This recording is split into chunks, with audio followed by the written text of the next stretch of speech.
தமிழ்நாட்டில் சென்னை மற்றும் சேலத்தில் தலா ஒருவருக்கு HMP வைரஸ் இருப்பது உறுதி செய்யப்பட்டுள்ளது. இது தொடர்பாக தமிழ்நாடு சுகாதாரத்துறை வெளியிட்டுள்ள அறிக்கையில் HMP வைரஸ் பாதிக்கப்பட்ட 2 பேரும் உடல் நலத்துடன் இருப்பதாக குறிப்பிடப்பட்டுள்ளது. HMP வைரஸ் பரவும் வீதம் பெரிய அளவில் இல்லை என்று குறிப்பிட்டுள்ள தமிழ்நாடு அரசு பொதுமக்கள் பதற்றமடைய தேவையில்லை என அறிவுறுத்தியுள்ளது. அதே சமயம் கூட்டம் அதிகமாக உள்ள பொது இடங்களில் முகக்கவசம் அணிவது, கைகளை அடிக்கடி சுத்தப்படுத்துவது, தும்மல், இருமலின் போது வாய் மற்றும் மூக்கை மூடிக்கொள்ளுதல் உள்ளிட்டவற்றை கடைபிடிக்க வேண்டும் என வலியுறுத்தப்பட்டுள்ளது. கடந்த 2001ஆம் ஆண்டே இந்த வைரஸ் கண்டறியப்பட்டதாகவும் இதற்கு வழக்கமான சிகிச்சையே போதுமானது என்றும் தமிழ்நாடு அரசு தெளிவுபடுத்தியுள்ளது. பெங்களூர் மற்றும் குஜராத்தைச் சேர்ந்த 3 பச்சிளம் குழந்தைகள் உட்பட 5 பேருக்கு HMP வைரஸ் பாதிப்பு உறுதியானது அதிர்ச்சியை ஏற்படுத்தியிருக்கிறது. நுரையீரலை தாக்கும் ஹியூமன் மெட்டானிமோ வைரஸ் என்ற HMP வைரஸ் குழந்தைகளையும் வயதானவர்களையும் அதிகம் பாதிக்கிறது. சீனாவில் HMP வைரஸ் பாதிப்பால் ஏராளமானோர் மருத்துவமனையில் அனுமதிக்கப்பட்டுள்ளதாக கூறப்படும் நிலையில் பெங்களூருவில் 3 மாத பெண் குழந்தை மற்றும் 8 மாத ஆண் குழந்தைக்கு HMP வைரஸ் பாதிப்பு இருப்பதாக மத்திய சுகாதாரத்துறை அமைச்சகம் உறுதி செய்துள்ளது. பாதிக்கப்பட்ட குழந்தைக்கு சிகிச்சை அளிப்பது மற்றும் அடுத்த கட்ட நடவடிக்கைகள் குறித்து ICMR மற்றும் மத்திய சுகாதார அமைச்சகம் ஆலோசனை நடத்தியது. பெங்களூருவில் 2 குழந்தைகள் பாதிக்கப்பட்ட நிலையில் குஜராத் மாநிலம் அகமதாபாத்தில் 3வது குழந்தை HMP வைரஸால் பாதிக்கப்பட்டது. கடந்த 24ஆம் தேதி பாதிக்கப்பட்ட நிலையில் குழந்தையின் உடல்நிலை சீராக இருப்பதாக மருத்துவர்கள் தெரிவித்துள்ளனர். HMP வைரஸ் பாதிப்பால் ஏற்படக்கூடிய அறிகுறிகள், முன்னெச்சரிக்கை நடவடிக்கைகள், தவிர்க்க வேண்டியவை குறித்து அகில இந்திய மருத்துவ கூட்டமைப்பு சில வழிமுறைகளை வெளியிட்டுள்ளது. அதன்படி பாதிக்கப்பட்டவர்களுக்கு மூக்கடைப்பு, மூக்கில் நீர் வடிதல், இருமல், மூச்சு விடுவதில் சிரமம், மூச்சு திணறல், தொண்டை கரகரப்பு, காய்ச்சல், தோல் தடிமன் போன்ற அறிகுறிகள் இருக்கும். ஜலதோஷம், இருமல் போன்ற அறிகுறி இருந்தால் இருமும் போது மூக்கு மற்றும் வாயை மூடிக்கொள்ள வேண்டும் என அறிவுறுத்தப்பட்டுள்ளது. சோப்பு நீரால் அடிக்கடி கைகளை கழுவுவதோடு பொது இடங்களுக்கு செல்லும் போது முகக்கவசம் அணியவும் பரிந்துரைக்கப்பட்டுள்ளது. மற்றவர்களுடன் கைகுலுக்குவது, ஒருவர் பயன்படுத்திய கைக்குட்டையை பயன்படுத்துவது போன்றவற்றை தவிர்க்க வேண்டும் எனவும் அகில இந்திய மருத்துவ கூட்டமைப்பு வலியுறுத்தியுள்ளது. தனிநபர் கருவிகளை பிறருடன் பகிர்ந்து கொள்வதை தவிர்ப்பதோடு சுயமாக மருந்து எடுத்துக் கொள்ளாமல் மருத்துவரை அணுகி சிகிச்சை பெற்றுக் கொள்ள வேண்டும் என்றும் அறிவுறுத்தப்பட்டுள்ளது. HMP என்பது புதிய வைரஸ் தொற்று அல்ல எனவும் யாரும் கவலைப்பட வேண்டாம் என்றும் மத்திய சுகாதாரத்துறை அமைச்சர் JP நட்டா தெரிவித்துள்ளார். சீனாவில் பரவி வரும் HMP வைரஸ் தொற்று குறித்து இந்தியாவில் அச்சம் எழுந்து வருகிறது. நாட்டின் பல்வேறு பகுதிகளில் HMP வைரஸ் பாதிப்புகள் கண்டறியப்பட்டுள்ள நிலையில் மத்திய சுகாதாரத்துறை அமைச்சர் JP நட்டா விளக்கமளித்துள்ளார். அதில் பல ஆண்டுகளாக இந்த வைரஸ் பரவிக்கொண்டுதான் இருப்பதாகவும் குளிர்காலத்தில் இது வேகமாக பரவும் எனவும் குறிப்பிட்டுள்ளார். Is not a new virus.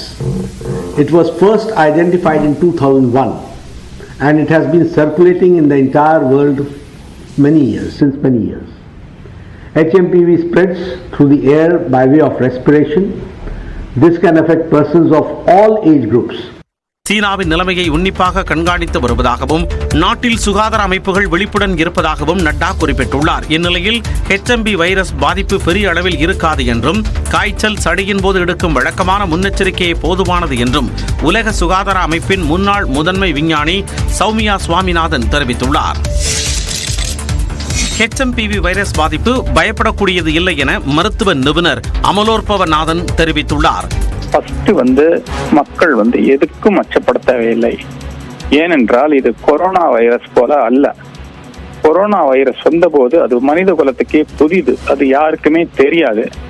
ஆனால் இந்த வைரஸ் அப்படி அல்ல, 2001 மனித குலத்துல இருந்துட்டே வருது. HMPV தொற்று அச்சம் பரவி வரும் நிலையில் குழந்தைகளுக்கு காய்ச்சல், இருமல் நீடித்தால் உடனடி மருத்துவ பரிசோதனை அவசியம் என்று தொற்றுநோய் சிறப்பு மருத்துவர் சுரேந்தர் தெரிவித்துள்ளார். இந்த ஃபீவர் ஒரு 4-5 நாளுக்கு மேலே விடவே மாட்டேங்குது, காஃப் பெர்சிஸ்டென்ட்டாக இருக்கு. ஸோ இதெல்லாம் தான் வார்னிங் சிம்டம்ஸ். இந்த மாதிரி சிம்டம்ஸ் இருந்தால் கண்டிப்பாக டாக்டர் கிட்ட போயிட்டு நம்ம விழிப்புணர்வோட இது எதனால் இருக்கும் அப்படின்னு டாக்டர்கிட்ட அணுகிட்டு டெஸ்ட் பண்ணிட்டு மேற்கொண்டு டெஸ்ட் பண்ணணுமா அட்மிட் பண்ணுமான்றதை நம்ம டிசைட் பண்ணணுங்க. கொரோனா போன்று HMPV வைரஸால் பெருந்தொற்று ஏற்படாது என சீனாவில் பணியாற்றும் தமிழ்நாட்டைச் சேர்ந்த மருத்துவர் ஞானேஸ்வரன் தெரிவித்துள்ளார். பேண்டமிக் சிச்சுவேஷனை கொண்டு வர போறது இல்லைன்னு தான் இங்க சொல்றாங்க. இது கம்ப்ளீட்டா கண்ட்ரோலபிள் தான். இது ப்ராப்பரா இது பண்ணாலே முடிஞ்சிடும். இது பேண்டமிக் உலகம் ஃபுல்லா பரவக்கூடிய அளவும் இது கிடையாதுங்கிற மாதிரி தான் இவங்களும் தகவல்கள் கொடுத்திருக்காங்க. சீனாவில் மக்கள் வழக்கமான பணிகளை மேற்கொண்டு வருவதாகவும் மருத்துவர் ஞானேஸ்வரன் கூறினார். சட்டப்பேரவையிலிருந்து வெளியேறி மீண்டும் சர்ச்சையை ஏற்படுத்தியுள்ளார் ஆளுநர் RN ரவி. தமிழ்நாடு சட்டப்பேரவையில் ஒரு வரி கூட தனது உரையை படிக்காமல் ஆளுநர் RN ரவி வெளியேறியது சர்ச்சையை ஏற்படுத்தியுள்ளது. நடப்பு ஆண்டின் முதல் சட்டப்பேரவை கூட்டத்தொடரையொட்டி ஆளுநர் உரையை வாசிப்பதற்காக ஆளுநர் RN ரவி காலை 9:25 மணி அளவில் சட்டப்பேரவைக்கு வருகை தந்தார்.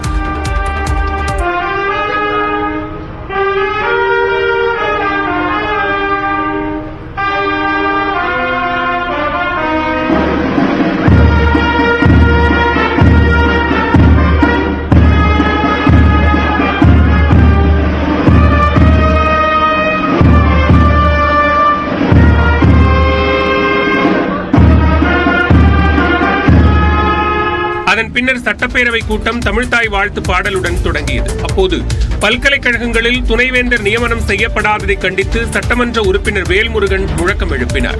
மற்றொருபுறம் அதிமுக மற்றும் பாமகவினரும் முழக்கம் எழுப்பினர். இதனால் அவையில் கூச்சல் குழப்பம் நிலவியது. இந்த பரபரப்புக்கு மத்தியில் ஆளுநர் உரையை வாசிக்காமலேயே ஆளுநர் RN ரவி அவையிலிருந்து வெளியேறினார். இதனால் ஆளுநரை கண்டித்து காங்கிரசார் முழக்கங்களை எழுப்பினர்.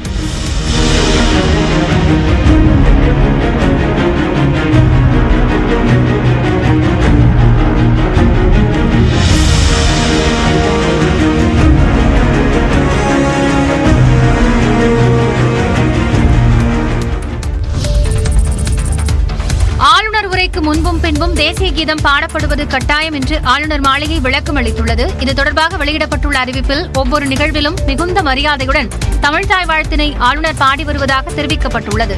மாநில அளவிலும் தேசிய அளவிலும் தமிழ் மொழிக்கு ஆளுநர் எப்போதும் ஆதரவாகவே இருந்து வருவதாகவும் விளக்கம் அளிக்கப்பட்டுள்ளது. அரசியலமைப்பு சட்டத்தை மதித்து கடமைகளை பின்பற்றுவது ஆளுநரின் கடமை என தெரிவித்துள்ள ஆளுநர் மாளிகை தேசிய கீதத்திற்கு மரியாதை அளிப்பதும் அடிப்படை கடமைதான் என குறிப்பிட்டுள்ளது. அனைத்து மாநில சட்டப்பேரவையிலும் ஆளுநர் உரைக்கு முன்பும் பின்பும் தேசிய கீதம் பாடப்படுவதாக ஆளுநர் மாளிகை தெரிவித்துள்ளது. இதுகுறித்து முன்பே பலமுறை நினைவூட்டியும் ஆளுநரின் கோரிக்கையை வேண்டுமென்றே நிராகரிக்கப்பட்டிருப்பது துரதிருஷ்டவசமானது என்றும் குறிப்பிடப்பட்டுள்ளது. தமிழின் பெருமைக்கு மதிப்பளிக்கும் அதே சமயத்தில் தேசிய கீதத்தின் மரியாதையும் காக்கப்பட வேண்டும் என்றும் ஆளுநர் மாளிகை தெரிவித்துள்ளது. தமிழ்நாடு சட்டப்பேரவை நடவடிக்கைகள் தணிக்கை செய்து வழங்கப்பட்டது எமர்ஜென்சி காலத்தை நினைவூட்டுவதாக ஆளுநர் RN ரவி விமர்சித்துள்ளார். தமிழக சட்டமன்ற நடவடிக்கைகளின் தணிக்கை தொடர்பாக ஆளுநர் மாளிகையின் எக்ஸல பக்கத்தில் பல்வேறு விமர்சனங்கள் முன்வைக்கப்பட்டுள்ளன. அதில் திங்கட்கிழமை நடந்த சட்டப்பேரவை நடவடிக்கைகள் ஒட்டுமொத்தமாக தணிக்கை செய்யப்பட்டிருப்பது அவசர காலத்தை நினைவூட்டுகிறது என்றும் தமிழ்நாட்டின் சகோதர சகோதரிகள் பேரவையின் உண்மையான நடவடிக்கைகள் மக்கள் பிரதிநிதிகளின் நடத்தை ஆகியவற்றை அறிவதில் இருந்து விலக்கப்பட்டிருப்பதாக ஆளுநர் குற்றம் சாட்டியுள்ளார். மாநில அரசின் தணிக்கை செய்யப்பட்ட காட்சிகள் மட்டுமே வழங்கப்பட்டதாகவும் தேசிய கீதம் புறக்கணிக்கப்பட்டதன் மூலம் அரசியலமைப்பு அவமதிக்கப்பட்டது மட்டுமன்றி பத்திரிகை சுதந்திரத்தின் அடிப்படை உரிமையும் நசுக்கப்பட்டுள்ளதாகவும் இது ஜனநாயகத்துக்கு நல்லதல்ல என்றும் ஆளுநர் மாளிகை தரப்பில் குறிப்பிடப்பட்டுள்ளது.